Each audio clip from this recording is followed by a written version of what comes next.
ఇక మిథున రాశి వారికి శ్రీ విశ్వావసునామ సంవత్సరంలో జరిగే శుభాశుభ ఫలితాల గురించి వివరంగా మాట్లాడుకుందాం. ఈ రాశి వారికి విశ్వావసునామ సంవత్సరంలో ఆదాయం 14, వ్యయం 2, రాజ్యపూజ్యం 4, అవమానం 3గా ఉంటుంది. ఈ రాశి వారికి మే 15వ తారీఖు నుంచి గురువు యొక్క అనుకూల ఫలితాలు ప్రారంభమవుతాయి.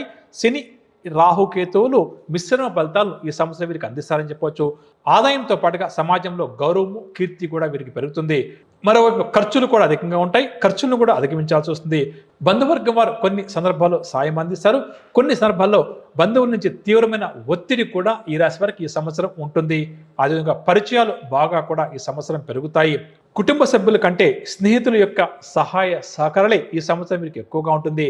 ఆర్థిక పరమైన హామీలు కానీ, డబ్బు ఎదుటి వ్యక్తులకు అప్పుగా ఇచ్చేటప్పుడు కానీ ఎంత దూరంగా ఉంటే ఈ సంవత్సరం ఈ రాశి వారికి అంత శ్రేయస్కరం అని చెప్పవచ్చు. అదేవిధంగా కుటుంబ సమస్యలు కూడా కొంతవరకు ఇబ్బంది కలిగిస్తాయి. ఆత్మ విశ్వాసంతో ప్రతి విషయంలో కూడా ఈ సంవత్సరం ఈ రాశి వారు ముందడుగు వేసి విజయాలు సాధిస్తారు.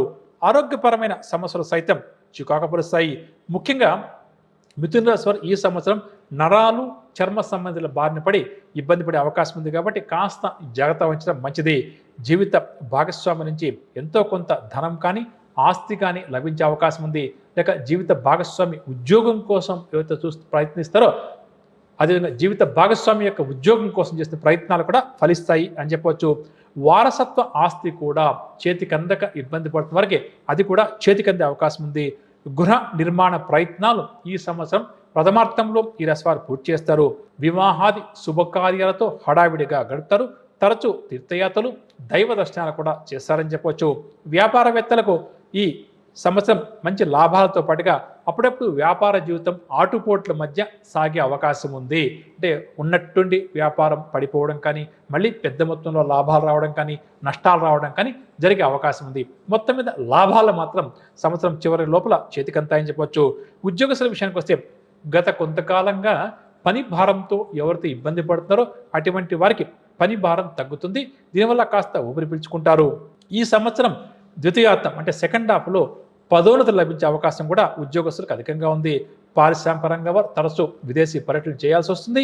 రాజకీయ రంగం వారు అనుకోకుండా కొన్ని నిర్ణయాలు కూడా తీసుకోవాల్సి వస్తుంది. కళారంగం వారికి ఈ సంవత్సరం అవకాశాలు బాగా కూడా పెరుగుతాయి. విద్యార్థులు కూడా ఈ సంవత్సరం మంచి ఫలితాలు సాధిస్తారు. వ్యవసాయదారులకు పెట్టుబడులు సమకూరుతాయి అని చెప్పవచ్చు. ఏప్రిల్, జూలై, నవంబర్ నెలలు వీరికి కాస్త ఈ సంవత్సరం సాధారణంగా ఉంటుంది. ఇక పరిహార విషయానికి వస్తే ఆంజనేయ స్వామి వారి యొక్క ఆరాధన ఈ సంవత్సరం అంతా కూడా ఈ రాశి వారికి చాలా మంచిది. ముఖ్యంగా శనివారం ఉపవాసం ఉండటం, శనివారం ఏమాత్రం అవకాశం ఉన్నా ఆంజనేయ స్వామి వారిని ప్రత్యేకంగా పూజించడం, ప్రతి నిత్యం కూడా హనుమాన్ చాలీసా పఠించడం మంచిదని చెప్పవచ్చు.